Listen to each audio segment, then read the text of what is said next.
السلام علیکم ورحمۃ اللہ وبرکاتہ. نحمده ونصلي على رسوله الكريم اما بعد فاعوذ بالله من الشيطان الرجيم. بسم الله الرحمن الرحيم. إنا أعطيناك الكوثر فصل لربك وانهر إن شانئك هو الأبتر. صدق الله مولانا العظيم. بزرگان محترم، اللہ رب ذوالجلال نے ہمارے لیے اسلامی مہینوں کی ابتدا بھی قربانیوں کی یاد تازہ کرانے کے لیے ایک موقع عطا فرماتا ہے، اور اسلامی مہینوں کی انتہا بھی قربانیوں کی یاد تازہ کرنے کے لیے ایک موقع عطا فرماتا ہے. ابھی ان قریب ذی الحج کا مہینہ شروع ہونے والا ہے. ذی الحج کے 10 راتوں کی قسم کھا کے اللہ رب ذوالجلال نے بعد کے مضمون کو ذکر فرمایا، والفجر وليال عشر والشفع والوتر واللیل اذا یسر. یہاں جو 10 راتوں کی قسم اللہ رب ذوالجلال نے کھائی ہے، حضرات مفسرین اکرام نے لکھا ہے کہ یہ 10 راتیں ذی الحج کی پہلی تاریخ سے لے کر 10ویں تاریخ تک کی 10 راتیں ہیں. قسم اسی چیز کی کھائی جاتی ہے جس کا تقدس ہو، جس کی عزت ہو، انہی چیزوں کی قسم کھائی جاتی ہے. جیسے کلام مجید اللہ کی مقدس کتاب ہے، اس کی قسم کھانے سے پہلے ہم 1000 بار سوچتے ہیں.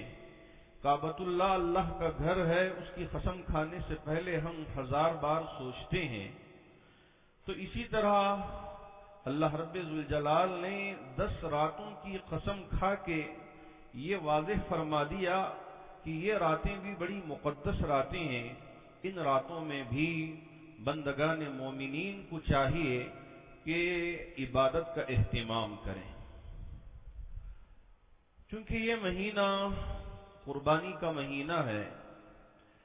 اللہ رب ذوالجلال نے میرے آقا صلی اللہ علیہ وسلم کے صدقے میں اس امت مسلمہ کے لیے 2 عیدیں مرحمت فرمائی. ایک عید عید الفطر کی تھی جو گزر گئی، اب آنے والی عید عید الاضحیٰ کہلاتی ہے. یہ مسلمانوں کے لیے خوشی کا دن ہوتا ہے. اس عید کے ساتھ ایک اور عبادت بھی ہے جسے ہم اور آپ قربانی کے نام سے جانتے ہیں اور سمجھتے ہیں. حضرت ابراہیم علیہ السلام کو اللہ رب ذوالجلال نے خواب میں دکھایا مسلسل 3 راتیں کہ حضرت اسماعیل علیہ السلام کو ذبح فرما رہے ہیں. حضرت ابراہیم علیہ السلام نے سوچا کہ انبیاء کا جو خواب ہوتا ہے وہ سچا خواب ہوتا ہے، اس لیے ان کو پورا احساس ہو گیا کہ یہ اللہ کی طرف سے قربانی کا، میرے بیٹے کو قربان کرنے کا حکم مل رہا ہے. اس لیے لے گئے، چھری چلائی. اللہ رب ذوالجلال نے بتا دیا کہ مجھے تمہاری بیٹے کی قربانی نہیں مقصود ہے، بلکہ ہم چاہتے ہیں کہ تمہارے دل میں میری محبت ہے یا آپ کے بیٹے لخت جگر نور نظر کی محبت ہے، یہ دیکھنا چاہتا تھا. ہم نے تو دیکھ لیا کہ آپ کے دل میں ہماری محبت ہے. بندگان مومنین کو بھی چاہیے، ایک طرف اولاد ہوگی تو دوسری طرف مال ہوگا، تیسری طرف ماں باپ ہوں گے، چوتھی طرف کوئی اور. تو ان تمام کی محبت اپنی جگہ، لیکن اللہ کی محبت اپنی جگہ. اللہ کی محبت کے ساتھ کسی اور کی محبت کو نہ تو ہم ناپ سکتے ہیں، نہ تو تول سکتے ہیں، نہ تو اس کا موازنہ کر سکتے ہیں. اللہ کی محبت ساری چیزوں سے بڑھ کر رہے گی. اسی لیے اللہ رب ذوالجلال نے قرآن مجید میں ارشاد فرمایا، قل ان کان آباؤکم وابناؤکم واخوانکم وازواجکم وعشیرتکم واموال اقترفتموها وتجارة تخشون كسادها ومساكن ترضونها احب الیکم من اللہ ورسوله وجہاد فی سبیلہ تو ان ساری چیزوں کی محبت سے زیادہ اللہ اور اللہ کے رسول کی محبت تمہارے دل میں ہونی چاہیے۔ اللہ رب ذوالجلال نے اس بات کو واضح طور پر امت مسلمہ کے سامنے ذکر فرما دیا۔ اب آنے والی عید میں بھی چونکہ قربانی کا موقع ہوتا ہے، یہ قربانی واجب ہے، یہ قربانی واجب ہے۔ اللہ رب ذوالجلال نے ارشاد فرمایا اِنَّا أَعْطَيْنَاكَ الْكَوْثَرَ فَصَلِّ لِرَبِّكَ وَانْحَرْ، آپ اپنے رب کو راضی کرنے کے لیے نماز پڑھنے کا اہتمام کریں، آپ اپنے رب کو خوش کرنے کے لیے قربانی کا بھی اہتمام کریں۔ وَانْحَرْ یہ امر کا صیغہ ہے اور امر وجوب کو بتلاتا ہے۔ یہ قربانی بھی واجب ہے ان لوگوں پر جو صاحب نصاب کے مالک ہوں، یعنی جن کے اوپر زکوٰۃ واجب ہوئی۔ زکوٰۃ ادا کرنے کے لیے سال کی شرط ہے، لیکن قربانی واجب ہونے کے لیے سال کی شرط نہیں ہے۔ اگر عید کے دن ہی ماشاءاللہ کسی طرح سے مالدار بن گیا، خوب اللہ رب ذوالجلال نے تجارت کے ذریعے کسی اور طریقے سے خوب مال عطا فرما دیا، صاحب نصاب ہو گیا، تو ایسے بندے مومن پر بھی قربانی کرنا واجب ہے۔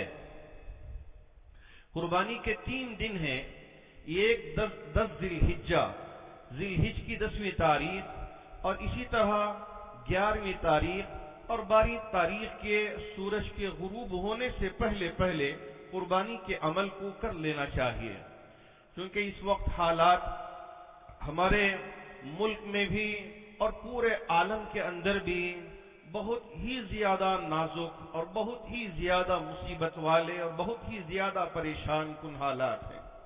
اس لیے میں اس بات کی بھی وضاحت کر دینا چاہوں گا کہ اسلام یرید اللہ بکم اليسر ولا یرید بکم العسر، اللہ رب ذوالجلال آسانی چاہتے ہیں، تمہارے لیے مشکل میں ڈالنا نہیں ہے، کیونکہ اس وقت بکروں کا ملنا، جانوروں کا ملنا بہت ہی مشکل ہو چکا ہے۔ جن کے لیے اللہ رب ذوالجلال نے نصیب فرمایا، گئے بازار، وہاں جانور دستیاب تھے، لے کر آئے، بالکل پاکی صفائی کے ساتھ قربانی کے عمل کو انجام دے دیا تو اس کی قربانی ادا ہو جائے گی۔ ایک اور شخص بازار گیا، وہاں جا کر کیا دیکھتا ہے کہ کوئی جانور نہیں ہے، اور پورا شہر دیکھ لیا، وہاں بھی کوئی جانور نہیں ملا، باوجود تلاش کرنے کے، باوجود کوشش کرنے کے اس کے لیے جانور دستیاب نہیں ہوا، تو اب یہ نہ سوچیں ارے میری زندگی کا ایک اچھا اور خوبصورت عمل مجھ سے چھوٹ گیا، اب میں کیسے رہوں، کیسے جیوں، اب اپنے آپ کو مشکل میں ڈال لیا، نہیں کسی بھی طرح میں جانور حاصل کر کے ہی رہوں گا، قربانی کر کے رہوں گا۔ جذبہ اپنی جگہ اچھی چیز ہے، لیکن اپنے آپ کو اتنی مشکل میں ڈالنا اور اپنے آپ کو اتنی پریشانی میں ڈالنا بھی ٹھیک نہیں ہے۔ کوشش حتی المقدور کریں، اگر ممکن ہو تو قربانی کر لیں، اگر نہ ہو تو اسلام یہاں یہ مسئلہ بیان کرتا ہے، اور شریعت ہم کو یہ راستہ بتاتی ہے کہ آپ کو ان 3 دنوں میں اگر 3 دنوں میں جانور مل گیا تو آپ اس کے ذریعے اپنے واجب قربانی کو ادا کر لیں، اگر نہ ملے اور آپ نے جانور بھی خریدا نہیں ہے، اس جانور کی پوری قیمت کو کسی غریب کے لیے یا کئی غریبوں میں صدقے کے طور پہ تقسیم کر دیا جائے۔ ہاں اگر کسی نے جانور خرید کے لا لیا لیکن ان دنوں میں قربانی کر نہیں سکا، یا حکومت کے طرف سے سخت قوانین نافذ ہو گئے، یا یہ ہے کہ حالات اس کے لیے گھر میں بہت بڑی مصیبت آ گئی، ادھر کسی کا انتقال، ادھر کسی کا انتقال، اب یہاں میتوں کو رکھ کر اس کی تدفین میں مصروف رہے گا، یا یہ ہے کہ قربانی کا عمل کرے گا، حالات بہت الگ الگ ہیں، اس لیے کہ ہم کو دیکھنے میں مل رہے ہیں صرف 2-4 دنوں میں ہی حالات جو ہم سن رہے ہیں، جسے سن کر بھی ہماری روح کام جاتی ہے۔ اللہ رب ذوالجلال ان حالات سے جلد از جلد اس پوری امت کو اور پوری انسانیت کو نکال لے۔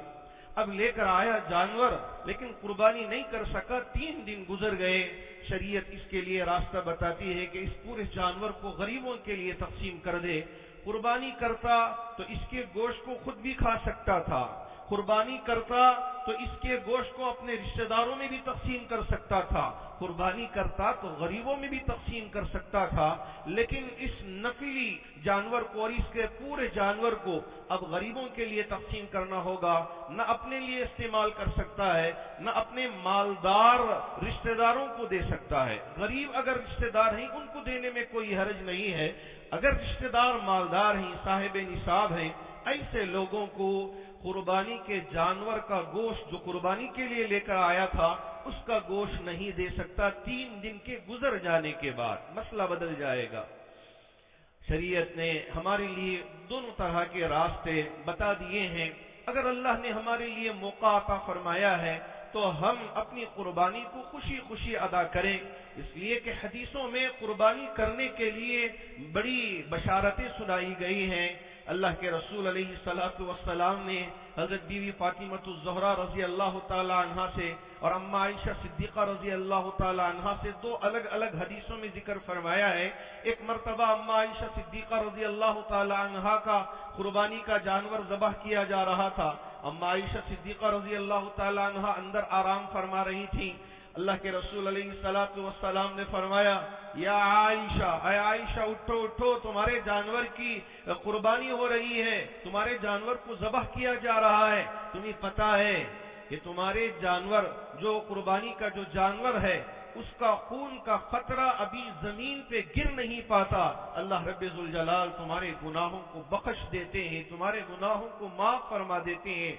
اور وعید میں بھی اللہ کے رسول علیہ السلام نے ارشاد فرمایا تھا کہ وہ احباب جن کو استطاعت ہو، جن کو طاقت ہو، صاحب نصاب ہو، مالدار ہو اور ان کے لیے قربانی کرنا ممکن بھی ہو، باوجود اس کے انہوں نے قربانی ادا نہیں کیا، قربانی کا عمل نہیں کیا، آپ علیہ السلام نے فرمایا ایسے لوگ ہمارے عیدگاہ میں حاضر نہ ہو، ایسے لوگ ہماری عیدگاہ میں حاضر نہ ہو۔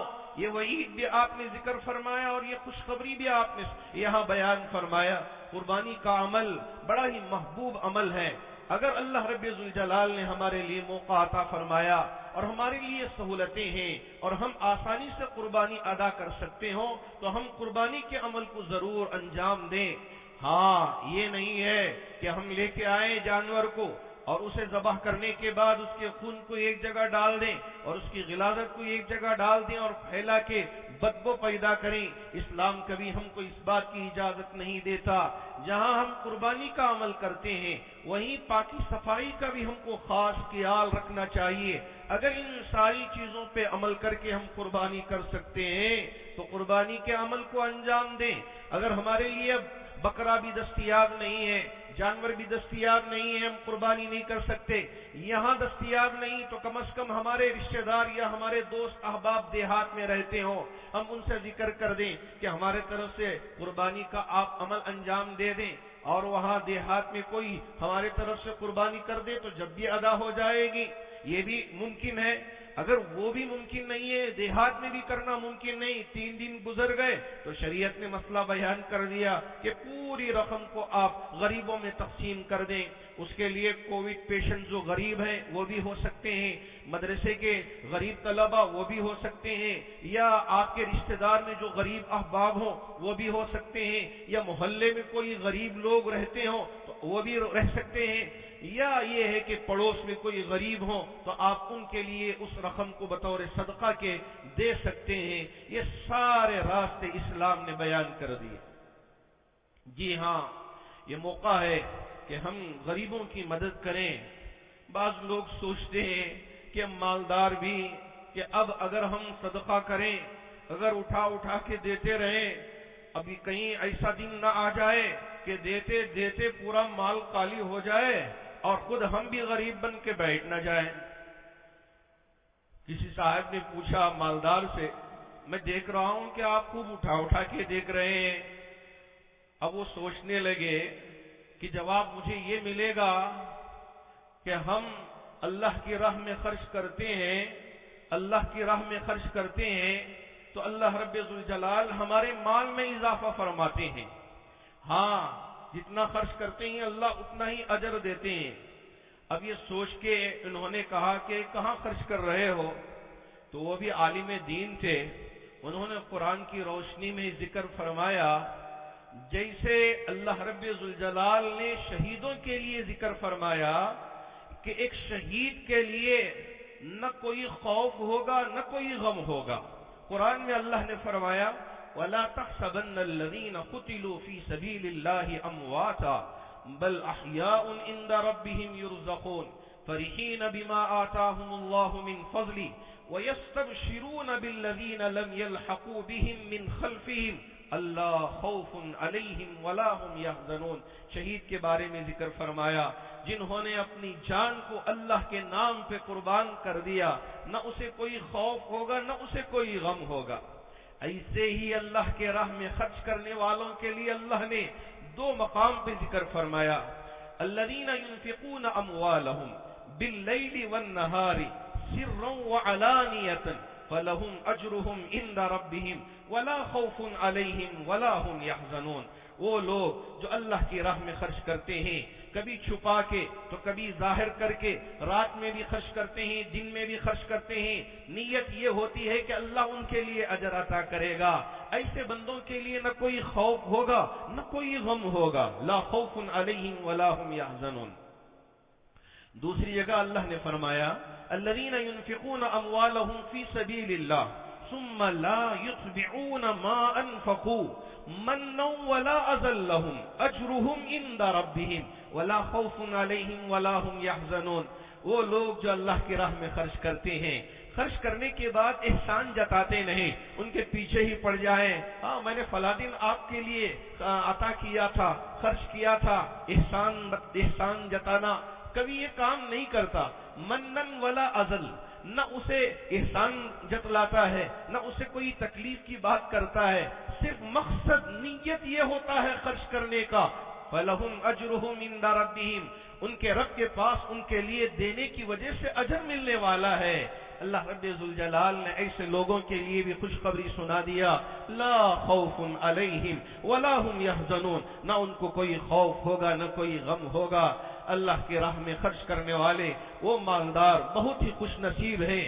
ان دنوں میں جبکہ تجارت بھی ٹھپ پڑی ہوئی ہے، یہ ہر طرف مندی ہی مندی ہے، پریشانی ہی پریشانی، لوگ مصیبت میں ہیں، ہر طرف یہ خبروں کو ہمارے کانوں میں پڑھتے ہوئے ہم دیکھ بھی رہے ہیں، سن بھی رہے ہیں کہ فلاں کی بہن انتقال ہو گئی، فلاں کا بھائی انتقال ہو گیا، فلاں کا شوہر، ابھی کوئی زیادہ عمر بھی نہیں تھی، 30-35 سال کی عمر کے تھے حضرت، میری بہنیں انتقال ہو گئے، رو رہے ہیں۔ ابھی نماز سے آنے سے پہلے بھی ایک صاحب کا فون آیا، میری 9 بہنیں ہیں، میری بہنیں کہہ رہی ہیں کہ اب 2 بہنیں تو اللہ کو پیاری ہو گئی، اب 7 بہنیں باقی رہ گئی ہیں۔ کیا عمر، کوئی لمبی عمر بھی نہیں، وہ تو ایک ہی بھائی تھا 9 بہنوں کا، باپ کا تو پہلے ہی انتقال ہو گیا تھا، اب ایک بھائی اپنی بہنوں کا نکاح کا سارا انتظام کر کے ایک اچھی زندگی ہونے کے بعد بیچارہ اب تھوڑا سا کیا خوشی کر رہا تھا اور اللہ کا شکر کیا بجا لا رہا تھا، 2 بہنیں دنیا سے رخصت ہو گئی، 30-35 سال کی عمر کے ہوں گے، ابھی چھوٹی چھوٹی بچیاں بھی ہیں۔ اللہ رب ذوالجلال ان تمام لوگوں کے لیے صبر عطا فرمائے، جو بہنیں انتقال ہو گئیں ان کی مغفرت کے فیصلے فرمائے۔ اللہ رب ذوالجلال ہر گھر میں صبر، سکون، اطمینان کی زندگی عطا فرمائے، ہر قسم کی بیماریوں سے محفوظ فرمائے۔ ہاں، دینے والوں کے لیے بھی اللہ نے خوشخبری سنائی ہے۔ اللہ رب ذوالجلال جن کو مال عطا کیا ہے، اللہ ان کو دل بھی عطا کرے، ان کو جذبہ بھی عطا کرے، فَلَهُمْ أَجْرُهُمْ عِنْدَ رَبِّهِمْ وَلَا خَوْفٌ عَلَيْهِمْ وَلَا هُمْ يَحْزَنُونَ، کہ اللہ خوب ان کے لیے اجر ہی اجر عطا فرمائے۔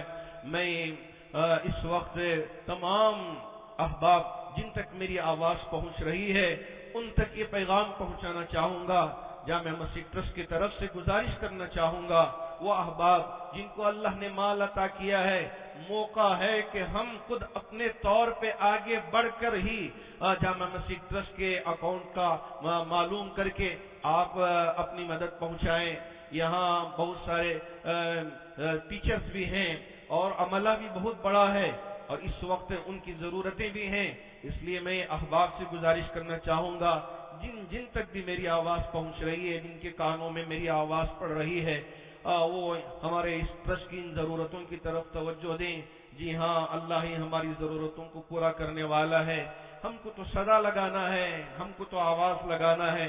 اللہ رب ذوالجلال ہی ہماری آواز کو لوگوں تک پہنچانے والے ہیں۔ اللہ رب ذوالجلال آنے والے دنوں میں ان ساری وباؤں کو پوری انسانیت اور پورے عالم سے دور فرمائے، اور جلد از جلد یہ وبائیں ختم ہوں اور ایک اچھی زندگی پھر ہم سب مل کے گزار سکیں۔ اللہ اس کی توفیق عطا فرمائے۔ جو بیمار ہیں انہیں شفا عطا فرمائے، جو پریشان حال ہیں ان کی پریشانیوں کو دور فرمائے، جو قرض میں مبتلا ہیں اللہ رب ذوالجلال ان سب کو قرض سے نجات عطا فرمائے، جو اس وقت مختلف مصیبتوں میں پریشانیوں میں الجھے ہوئے ہیں اللہ رب ذوالجلال ان تمام کی پریشانیوں کو دور فرمائے، ان کی زندگیوں میں سکون عطا فرمائے، اور جن کے رشتہ دار دنیا سے رخصت ہو چکے ہیں تمام مرحومین کی بال بال مغفرت فرمائے، پسماندگان کو صبر جمیل عطا فرمائے۔ آمین۔ وآخر دعوانا الحمدللہ رب العالمین۔